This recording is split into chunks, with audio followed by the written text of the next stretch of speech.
ہمارے معاشرے میں کچھ باتیں غلط العام کی طرح پھیلی ہوئی ہیں۔ ان میں سے ایک بات یہ بھی ہے کہ آپ نے نوٹ کیا ہوگا، عورتیں بازاروں میں جا رہی ہیں،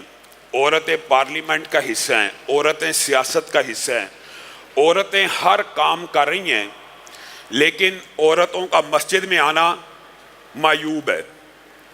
عورت بازار میں جائے کوئی نہ روکے، پارلیمنٹ میں جائے کوئی نہ روکے، مقننہ میں جائے اور کام کرے اس کو بڑھاوا دیا جائے، لیکن جیسے ہی عورت مسجد میں آئے اس کو روک دیا جائے، تاکہ تربیت کا وہ انداز، اگر گھر میں میرے بھائیوں دین ہوگا،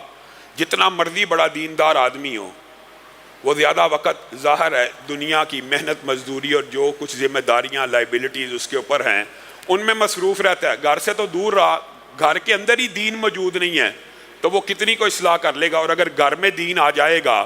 باہر جتنی دیر مرضی رہے، گھر واپس آئے گا، دین گھر میں ہوگا، اس کی بھی اصلاح ہوگی۔ تو عورتوں کی تربیت کے لیے بہترین جگہ مساجد ہیں، اور اللہ کی بندیوں کو یہ حدیث صحیح ہے کہ مسجدوں میں آنے سے نہ روکا جائے، لیکن مسجد میں آنے کے بھی کچھ آداب ہیں۔ رسول اللہ صلی اللہ علیہ وسلم نے، آج میں نے آپ کے سامنے صرف 2 باتیں رکھنی ہیں، اور اگر موقع اسی بات کو اگلے درس میں بھی کنٹینیو کریں گے کہ لا تقربوا الزنا انہ کان فاحشۃ وساء سبیلا، یہ جو زنا ہے اس کے قریب بھی نہیں پھٹکنا۔ یہ قرآن پاک میں آپ کو کہیں نہیں ملے گا کہ زنا مت کرو، ولا تقربوا الزنا، زنا نہ کرنے کی صفت عباد الرحمن کی ہے، ولا یزنون، کہ وہ زنا نہیں کرتے،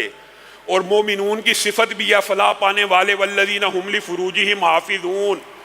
کہ وہ اپنی شرمگاہوں کی حفاظت کرتے ہیں، مرد اور عورت۔ لیکن زنا کے گناہ اور سنگینی کے اوپر اللہ رب العزت نے یہ کہا لا تقربوا الزنا انہ کان فاحشہ۔ یہ تخلیق کائنات کے دن سے، آدم کی پیدائش سے لے کے بری بات ہے۔ مسجدوں میں عورتوں کا آنا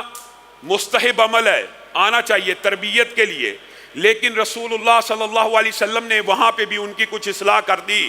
ایک عورت بن ٹھن کے فخر و افتخار کے ساتھ خوشبو کو لگا کے میک اپ کر کے مسجد میں آئی تو رسول اللہ صلی اللہ علیہ وسلم نے اس کو روک دیا۔ اور بعض احادیث کے اندر یہ بھی آتا ہے کہ رسول اللہ صلی اللہ علیہ وسلم نے یہاں تک کہہ دیا جو عورت خوشبو لگا کے آئے وہ ہمارے ساتھ عشاء کی نماز کو ادا نہ کرے۔ میرے بھائیوں، یہ جو نکاح کے، یہ جو زنا کے مقدمات ہیں، دباچے ہیں، ان میں نظر، اختلاط، مخلوط محافل، نظر کا بے دریغ استعمال، اور زنا کے جو مقدمات اور دباچے ہیں ان میں خوشبو کا خاص طور پہ ذکر یہ کیوں رسول اللہ صلی اللہ علیہ وسلم نے کیا ہے؟ ہوتا یہ ہے اگر عورت خوشبو لگا کے چل رہی ہے تو اس خوشبو کا مردوں کے ناکوں سے ٹکرانا ایک لامحالہ بات ہے، پھر اس خوشبو کی طرف متوجہ ہو جانا ایک لامحالہ بات ہے۔ عورت جتنے مرضی حجاب نقاب میں موجود ہو، لیکن اگر خوشبو لگائی ہوگی تو انسان غیر ارادی طور پہ، غیر فطری طور پہ اس خوشبو کی طرف متوجہ ہوگا۔ پردے کے اندر بھی موجود ہے تو خوشبو کی ممانعت اگر رسول اللہ صلی اللہ علیہ وسلم نے مسجد میں آنے والی عورت کے اوپر لگا دی کہ جو عورتیں مسجد میں آئیں وہ بھی خوشبو لگا کے نہ آئیں، ایسی خوشبو لگانا جس کے پھیلاؤ کا امکان نہ ہو، یہ تو مستحب ہے، اور خامند کے لیے لگانا تو باعث اجر و ثواب ہے، لیکن جس خوشبو کا غیر محرم کے ناک سے ٹکرانے کا اندیشہ موجود ہو وہ خوشبو اتنی سنگین ہے۔ خوشبو آج ہمارے معاشرے میں عجیب و غریب نظر کے حوالے سے اور چہرے کے پردے کے حوالے سے بہت سے مغالطے ہیں، میں ان سے بھی پہلے کی بات کر رہا ہوں۔ صرف خوشبو لگانے کے بارے میں رسول اللہ صلی اللہ علیہ وسلم کی ترمذی شریف میں حدیث، سنن نبی داؤد میں موجود، اور امام البانی نے اس حدیث کو صحیح کہا ہے، اور متعدد حدیثیں ہیں۔ پہلی حدیث کیا؟ جو عورت خوشبو لگا کے گھر سے نکلے، اس نیت کے ساتھ، بعض محدثین نے یہاں پہ نیت کی تخصیص کی ہے کہ حدیث کا لفظ اس بات کے اوپر دلالت کرتا ہے کہ یہ خوشبو مرد بھی سونگھ لیں، عورتیں بھی سونگھ لیں، خوشبو نکال کے گھر سے نکلی ہے۔ رسول اللہ صلی اللہ علیہ وسلم نے ایسی عورت کے بارے میں کہا فہیہ معاذ اللہ، وہ ایسے ہے جیسے وہ زانیہ ہے، وہ زانیہ ہے، وہ زانیہ، 3 مرتبہ ایسی ہے، ایسی ہے، ایسی ہے۔ مراد گناہ کی سنگینی بتلانا ہے، مراد یہ نہیں ہے کہ اس نے زنا کر لیا ہے یا اس کے اوپر حد لگائی جائے گی، مراد یہ ہے کہ وہ زنا کی دعوت، وہ زنا کے مقدمات اور زنا کے دباچوں کی طرف لوگوں کو خود بخود ابھار رہی ہے۔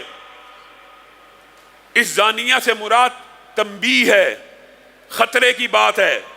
یہ جو بازار کے اندر عورت جائے، بازار کے اندر خوشبو لگا کے یا مارکیٹوں میں خوشبو لگا کے پھر رہی ہے، یہ حدیث اس کے بارے میں ہے۔ اور جو مسجد میں خوشبو لگا کے آئے،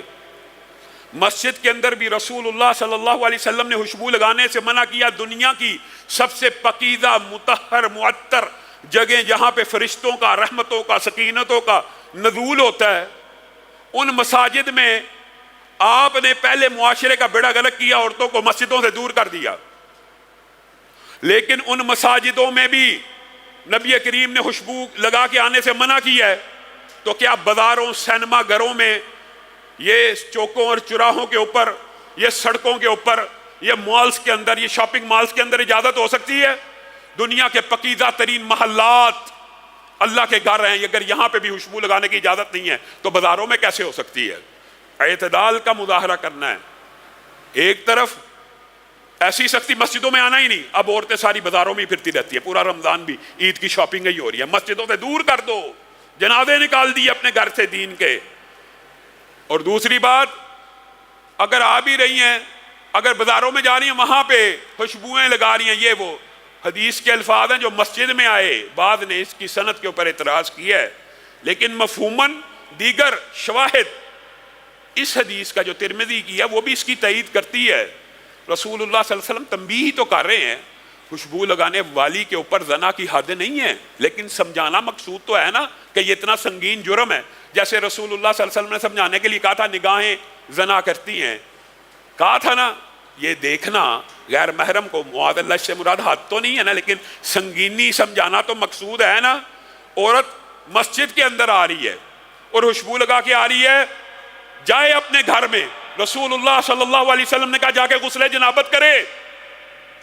مسجد میں آنے والی خوشبو لگا کے اس کو حکم ہے غسل جنابت کرے۔ وجہ اور علتیں بھی محدثین نے کوئی کسر چھوڑی، ہاں تو نے خوشبو لگائی اور لوگ تیری طرف متوجہ ہوئے، ان کی آنکھوں نے پھر جو کام کرنا تھا وہ کر لیا، اب جا کے غسل جنابت کر۔